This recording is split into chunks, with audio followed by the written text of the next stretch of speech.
প্রিয় বন্ধুরা, এই সুন্দর এই টেবিলটি আপনারা দেখতে পাচ্ছেন। এই টেবিলটি আপনারা কিভাবে করবেন আজকের এই ভিডিওতে এই টেবিলের কার্যক্রমগুলো আপনাদেরকে দেখাবো।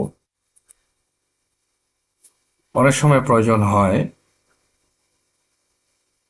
যে আমি এটা নিচে যাই,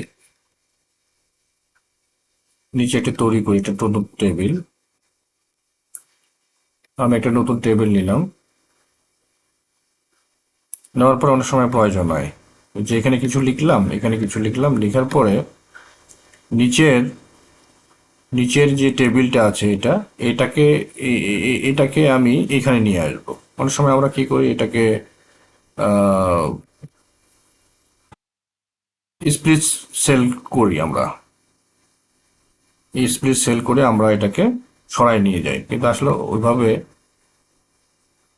প্রযোজ্য ক্ষেত্রে প্রয়োজন হয়, কিন্তু সবসময় প্রয়োজন হয় না। ধরে নেন আপনি এইটা এখানে রাখবেন না, এই অর্ধেকটা এখানে থাকবে, কিন্তু এই অর্ধেকটাকে আপনি এখানে রাখবেন না, এটাকে আপনি এখানে সরাই নিয়ে আসবেন। সেটা কিভাবে নিয়ে আসবেন আজকে আমি সেইটাই আজকে দেখাবো। ধরে নেন যে আপনি এই এই যে লাইনটি আছে, এই লাইনটিকে আপনি এই লাইন বরাবর নিয়ে আসবেন। কিভাবে নিয়ে আসবেন? যে সেল থেকে নিয়ে আসবেন ওই সেলটার আগে অথবা পরে আপনারা সিলেক্ট করে নেবেন। এটাও সিলেক্ট করে নিতে পারেন, নতুবা আপনি এটাও সিলেক্ট করে নিন। নেওয়ার পরে আপনি এইভাবে কার্সর পয়েন্টটাকে রাখবেন। রাখার পরে কন্ট্রোল চেপে ধরে এটাকে এইভাবে টেনে নিয়ে আসবেন। দেখেন চলে আসে। আপনার মনে হলো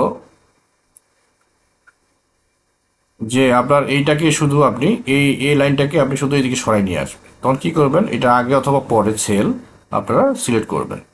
সিলেক্ট করার পরে এটাকে এইভাবে রাখার পরে এই লাইন বরাবর রাখবেন কার্সর পয়েন্টটাকে। যখন এরকম ধারণ করবে তখন আগে কন্ট্রোল চেপে ধরে, সরি, আপনার মাউস পয়েন্টের লেফট বাটনটা চেপে ধরে এটাকে এভাবে টেনে নিয়ে যাবেন। দেখেন হয়ে গেল। আমি আবারও দেখাচ্ছি। ধরেন আপনার এই লাইনটি আপনি এখানে রাখবেন না, এটাকে আপনি অর্ধেকটাকে আপনি এই পাশে সরাই নিয়ে আসবেন। তখন এটার সামনে অথবা পিছনে সিলেক্ট করে নেবেন, যে সেলটাকে নিয়ে যাবেন। নিয়ে যাওয়ার পর এখানে কার্সর পয়েন্টটাকে রেখে আপনারা মাউস পয়েন্টের লেফট বাটনটা চিপে ধরে এইভাবে সরাই নিয়ে আসবেন। দেখেন হয়ে গেল কিন্তু। তো এইভাবে আমরা কিন্তু টেবিলের কাজগুলো, এই সূক্ষ্ম কাজগুলো আমরা দ্রুততার সহিত করে নিতে পারবো। তো এ ছিল আজকের এই ভিডিওতে। ধন্যবাদ সকলকে।